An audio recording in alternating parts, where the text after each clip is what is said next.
Bom, vamos agora para a pauta internacional, pauta quebrando no mundo inteiro. A guerra da Rússia e da Ucrânia entrou num stalemate, quer dizer, num impasse, não vai para lá nem para cá. A Rússia está avançando um pouco, tá faltando investimento dos Estados Unidos e apoio da OTAN para a Ucrânia. A guerra no Oriente Médio está terrível também. Nós precisamos ouvir aqui o Luca Bassani, porque, Luca, após a queda de um avião que deixou mais de 60 mortos, você tem o número exato aí, a Rússia e a Ucrânia continuam na troca de acusações. Quem foi? Quem foi? Olha a impunidade que o Renato Batista falava. Afinal de contas, quem é o responsável? Moscou afirma que a aeronave que transportava prisioneiros ucranianos foi alvo de mísseis do exército ucraniano.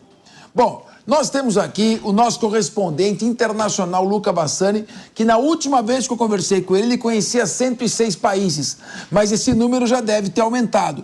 Nosso especialista em geopolítica. Por favor, como a Ucrânia reagiu a esta acusação de Moscou? Luca Bassani, vai você. Boa tarde a você, Capeza, a todos que nos acompanham. A Ucrânia nem confirmou, nem negou as acusações feitas pelo Kremlin durante as últimas horas. Apenas como uma breve recapitulação à nossa audiência, ontem pela manhã, um avião militar que partia do interior da Rússia e estava a cerca de 45 quilômetros da fronteira com a Ucrânia foi abatido, ele caiu e as 74 pessoas que estavam a bordo morreram. 65 prisioneiros de guerra ucranianos, 6 tripulantes e 3 guardas, que estavam para tomar conta desses prisioneiros. Isso na versão dos russos, que dizem que este avião foi abatido de maneira deliberada pelos ucranianos. O presidente Zelensky, ele não confirmou nem negou essas acusações, mas disse que defende uma investigação internacional. E também disse que o exército ucraniano, o Ministério da Defesa, não recebeu nenhum tipo de notificação de que seus prisioneiros de guerra, que fariam parte de uma troca de prisioneiros, durante o dia de ontem, se chegariam pela via aérea, via terrestre. Não teve nenhum tipo de comunicado antes disso acontecer e, portanto, as forças de defesa antiaérea ucranianas não estariam avisadas. Mas ele também disse, através de outros ministros ucranianos, que o país não tem em suas mãos, no momento, munição que seria o suficiente para derrubar um avião deste porte. Ele disse que esses mísseis tão potentes a ponto de abater um avião deste tamanho não estão mais sob o controle ucraniano. A Ucrânia não tem isso no seu estoque há pelo menos alguns meses e que isso já seria uma justificativa que mostraria a suposta inocência ucraniana. Mas nós estamos tratando de uma guerra não só no campo de batalha, mas também uma guerra de narrativas, isso em diversos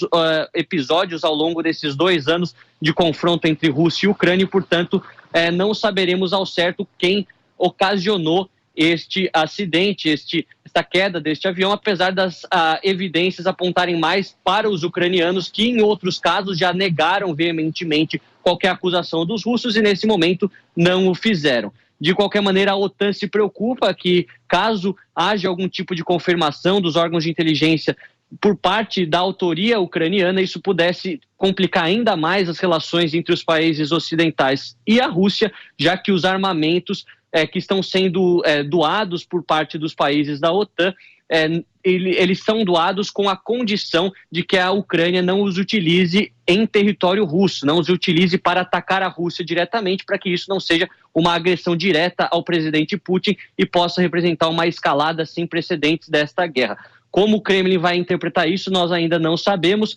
Obviamente que isso segue sob investigação, muitas informações não chegam diretamente à imprensa. É bom sempre a gente dizer que não podemos cravar se foi A ou B, se foi Rússia ou Ucrânia, porque nós aqui trabalhamos com os fatos que chegam às nossas mãos a cada dia, e o trabalho do jornalismo é exatamente apresentar essas duas versões até que elas sejam confirmadas por um agente isento, agente imparcial, que é obviamente algo impossível neste momento de guerra, que a Rússia tem os seus interesses e a Ucrânia também tem seus interesses, e portanto ficará ainda no mundo das hipóteses, pelo menos durante alguns dias mais. Bom, Luca, vamos que tem desdobramentos aí ainda mais perigosos do que esse. Em primeiro lugar, eu acalmei já a Deise Chiocari. Ela tá vendo você nessa rua escura de costas, tal. Eu falei, mas calma, você não está num bairro aqui na periferia de uma grande capital. Você está em Braga, aí você sempre usa esse cenário, deve ser muito bonito. Qualquer dia nós aqui vamos visitar você e você nos mostra esta simpática rua. Mas, Luca, eu tenho que falar de um assunto que nos preocupa bastante. Ontem, a OTAN deu início ao maior exercício militar desde a Guerra Fria. Qual é o objetivo desta manobra? A OTAN está achando que a Rússia vai atacar a OTAN, é isso? Na verdade, muitos ministros da defesa dos países da OTAN acreditam que essa seja uma possibilidade até o final da próxima década. Acreditam que entre 5 e 8 anos representaria o espaço que os países ocidentais teriam para se preparar para uma possível invasão russa.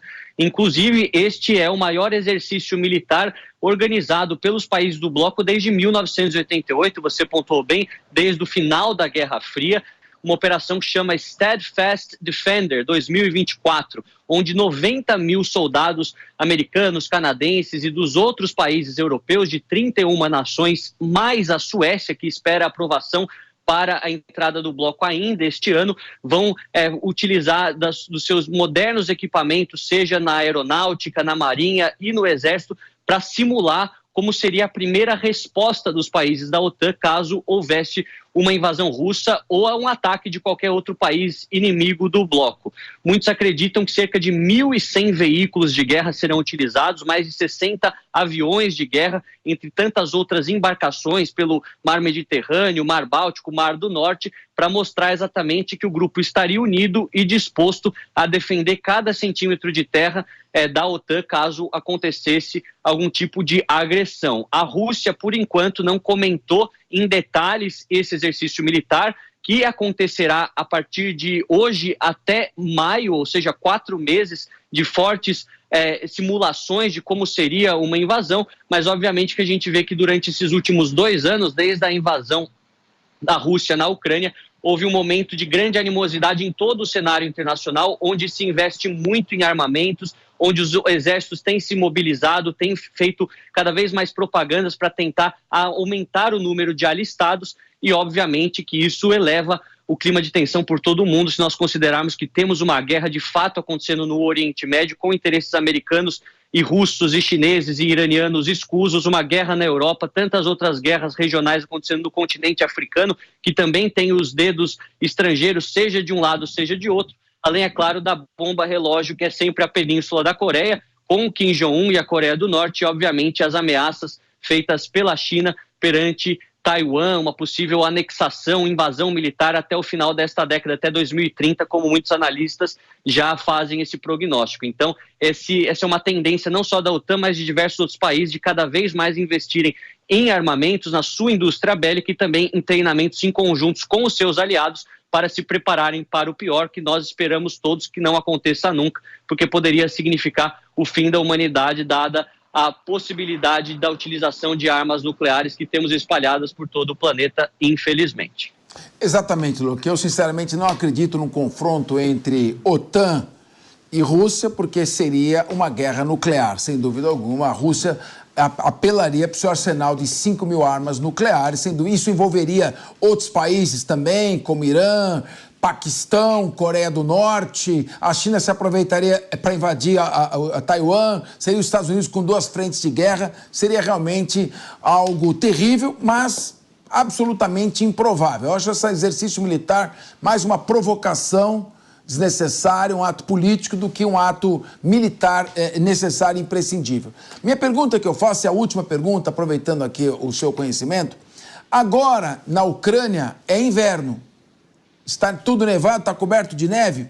Até quando dura esse inverno? E, com a neve sendo derretida, se torna um lamaçal em que qualquer progressão por terra se torna inviabilizado. Você acha que as condições climáticas devem proporcionar uma paralisação na guerra, seja no sentido da Rússia avançar, seja da Ucrânia retomar o seu território? Olha, Capês, o inverno aqui na Europa, e principalmente na Ucrânia, um país muito frio, ele continua até o final de março, mas estando bastante frio até o final de abril. Eu, inclusive, mês que vem estarei pela Jovem Pan News na Ucrânia, rodando diversas cidades para mostrar o impacto desses 2 anos de guerra, mas muitos acreditam que essas condições climáticas, que já foram historicamente utilizadas a favor da Rússia, possam ainda continuarem a ser utilizadas, dada exatamente essa problemática que você levantou. Nós temos um lamaçal muito grande que se forma com as primeiras chuvas da primavera e muitos veículos pesados de guerra, principalmente tanques, não conseguem atravessar de um lado para o outro da fronteira, principalmente uma região com vastos rios, como nós temos na Ucrânia e também naquela margem europeia da Rússia. Então, acreditam que o presidente Putin pode utilizar esses meses ainda frios, em que o solo está mais compacto e há também uma facilidade por conta da fragilidade dos ucranianos em receber armamentos nesse momento, para tentar liquidar parte dessa guerra na região do Donbass, que não está 100% nas mãos dos russos, mas está próximo disso, além, é claro, de mostrar à nação russa a força do presidente Putin nas vésperas das eleições russas, que acontecem em 17 de março. Obviamente que não há possibilidade da oposição ganhar frente a Vladimir Putin, se é que ela existe, mas é sempre muito importante para os russos recuperar esse espírito nacionalista frente a uma data tão importante. Nós vamos continuar acompanhando, vamos ver também aquilo que eu consigo gravar na Ucrânia, transitando por esse país que há 2 anos é assolado por uma guerra que, como nós sempre falamos, não tem uma definição do seu desfecho e já vitimou milhares de pessoas e tem mudado bastante todo o estilo de vida em toda a Europa por conta das suas ramificações econômicas e políticas também. Bom, Lucas, semana que vem eu viajo, espero você para um café comigo na faixa de Gaza, espero que estejamos bem lá para tomar esse cafezinho. Quero o Felipe Monteiro, que está nos assistindo agora, está mandando um grande abraço para você e eu mando um puxão de orelha para ele, que não tem vindo aqui no nosso Linha de Frente. Um abraço a você, muito obrigado pela sua participação.